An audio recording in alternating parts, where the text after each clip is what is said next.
Bem-vindo a mais um clipe do Gutenberg. Hoje eu tenho a satisfação de receber para uma entrevista o executivo Oswaldo Marques. Oswaldo é formado em engenharia agronômica, ele tem mestrado e doutorado em genética de plantas e também empreendeu uma excepcional carreira em grandes empresas multinacionais. A Bayer, onde ele trabalhou na área de sementes, e nos últimos anos na BASF, na área de defensivos agrícolas, onde ele ocupou a posição de diretor de vendas e marketing. Bem-vindo, Oswaldo. Obrigado. Vivemos dias difíceis na economia brasileira. O consumo está caindo. A recessão se aprofundando. Milhões de empregos sendo perdidos. Indústrias sendo fechadas.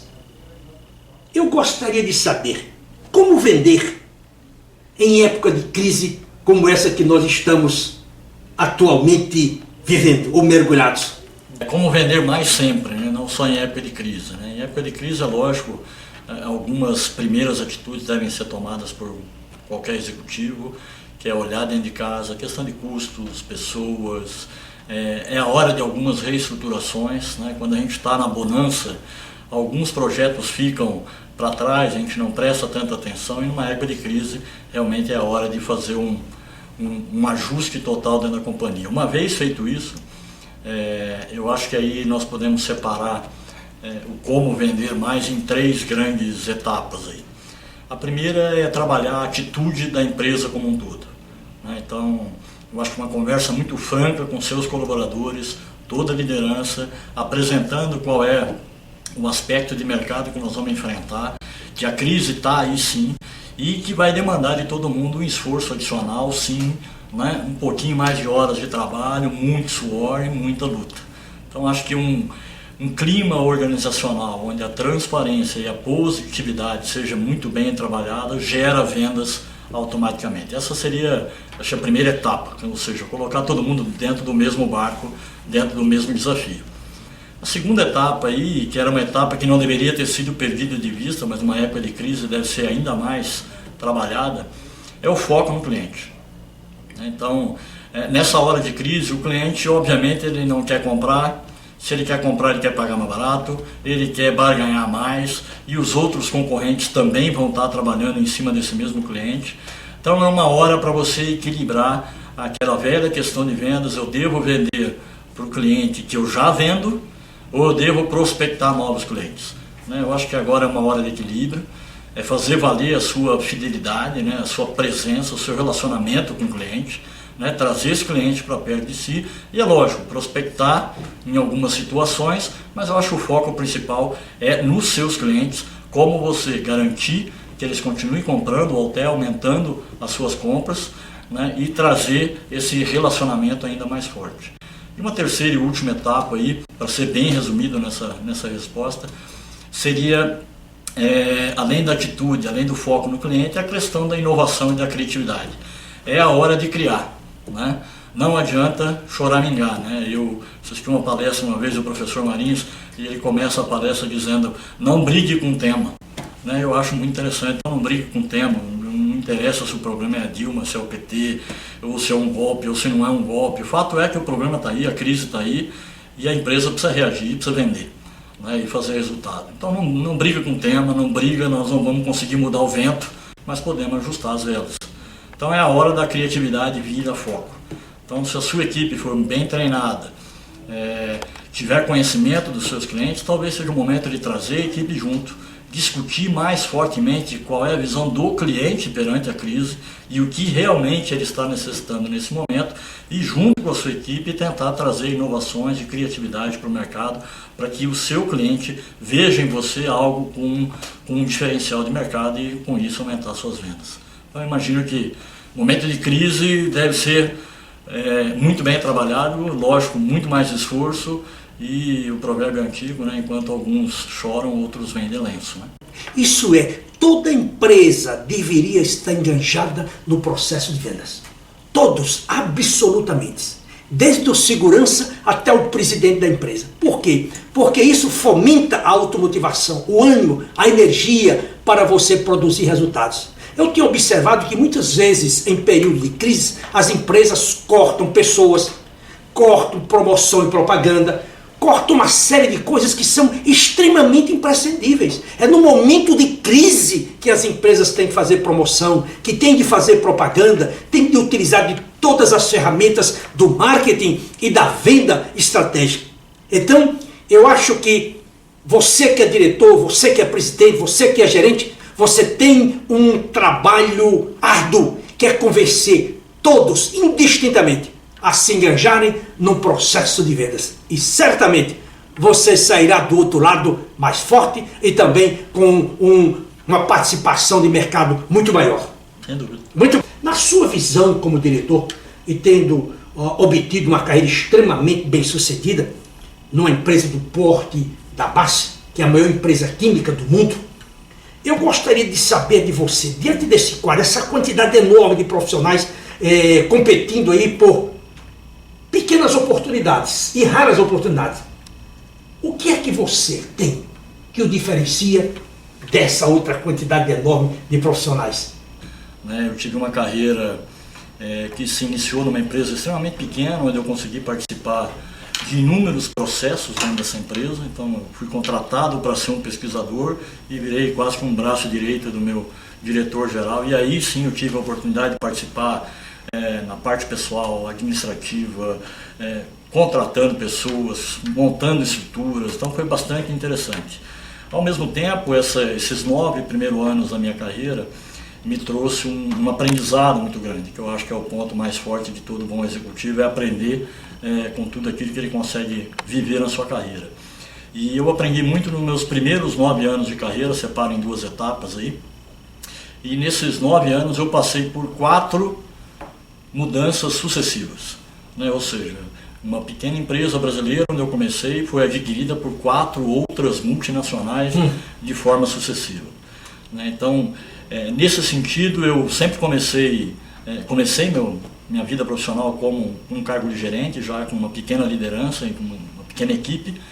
E a primeira coisa que eu vi na primeira mudança foi como manter minha equipe motivada, entendendo que a mudança é necessária, que a mudança vai ser boa lá na frente, porque normalmente se sente um impacto muito forte logo no início.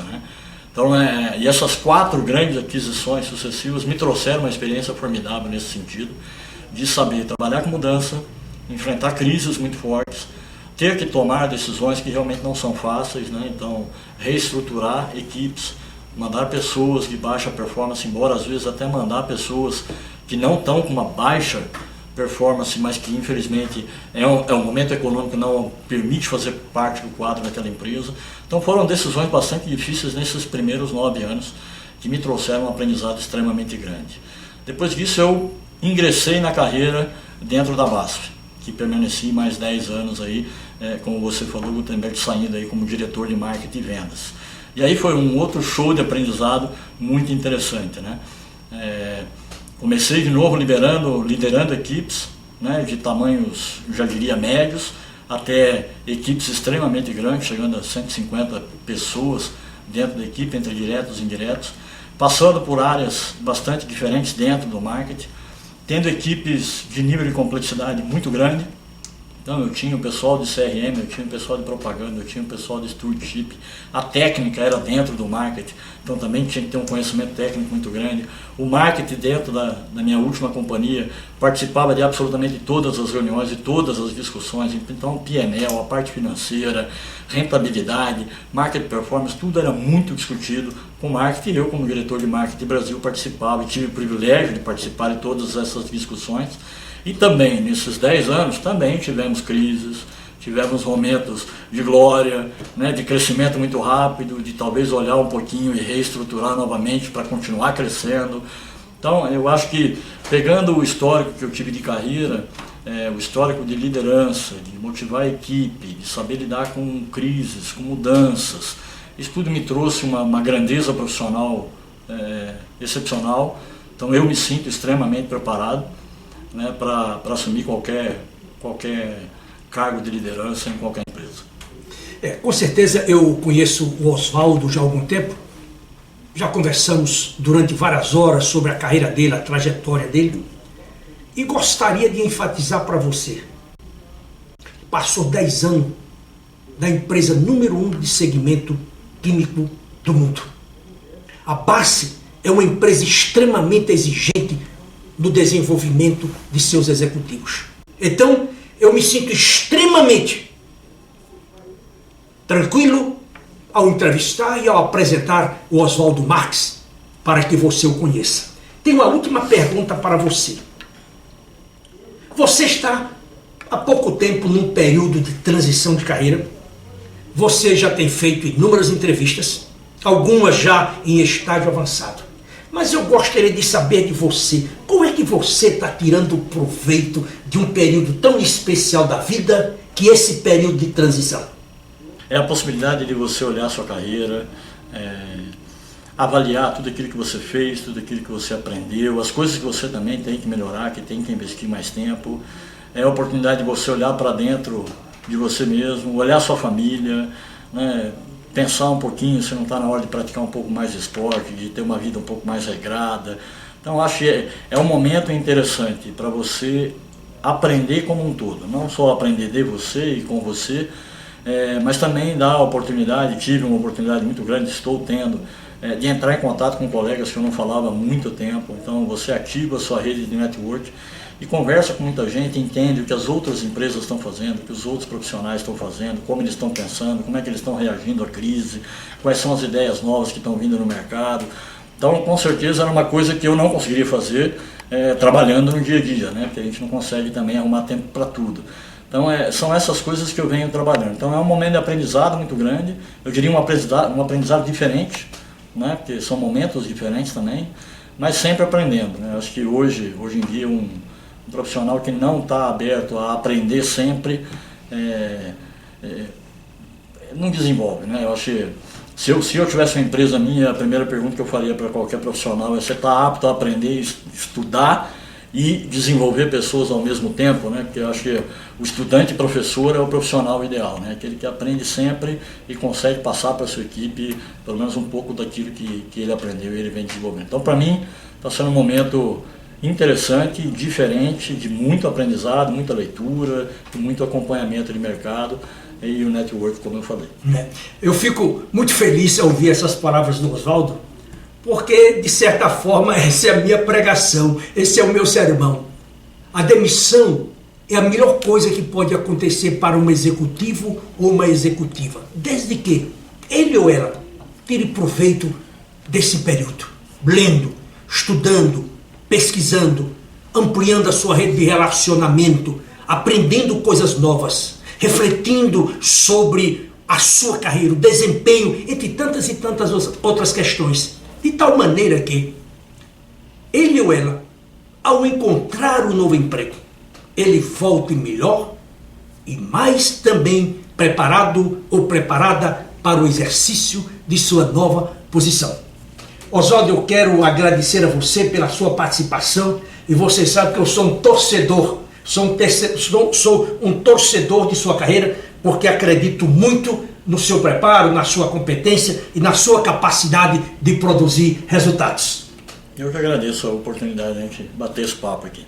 Se você é um headhunter, se você é um presidente de empresa, se você é um diretor de recursos humanos e desejar recrutar um executivo qualificado, preparado, comprometido, competente e com caráter ilibado, eu sugiro que você me contate pessoalmente ou contate diretamente o Oswaldo, de tal maneira que vocês possam se encontrar, que vocês possam conversar, porque talvez, ou com toda certeza, ele vai poder ajudar a sua organização a ampliar os seus negócios, mesmo em período de crise. Eu também quero chamar a sua atenção para você que eventualmente poderá perder um emprego. Se você eventualmente vier fazer um trabalho com a Gutenberg Consultores, em seu período de transição de carreira, você também vai ser exposto na telinha, de tal forma que as pessoas lhe conheçam e possam também lhe avaliar. Eu tenho certeza que esta é uma grande contribuição que a Gutenberg está dando para as áreas de recursos humanos e para outras áreas funcionais de uma organização. Quero convidá-lo para que você visite o site da Gutenberg Consultores, www.gutenberg.com. Veja todos os meus clipes, veja os artigos que eu escrevo semanalmente. Se você gostar, eu peço que você recomende-os aos seus amigos, às suas amigas, aos seus familiares. E se você tiver a oportunidade, me mande um e-mail criticando o meu trabalho, elogiando o meu trabalho, fazendo recomendações, porque nós existimos para servir. E como eu sempre digo, o objetivo da Gutenberg é fazer com que os seus clientes brilhem, brilhem e brilhem até que eles alcancem um dia perfeito, com a maior luminosidade possível. Portanto, eu quero lhe agradecer pelo seu tempo, quero lhe desejar todo o sucesso do mundo e eu espero encontrá-lo na próxima semana, se Deus assim o permitir. Até lá!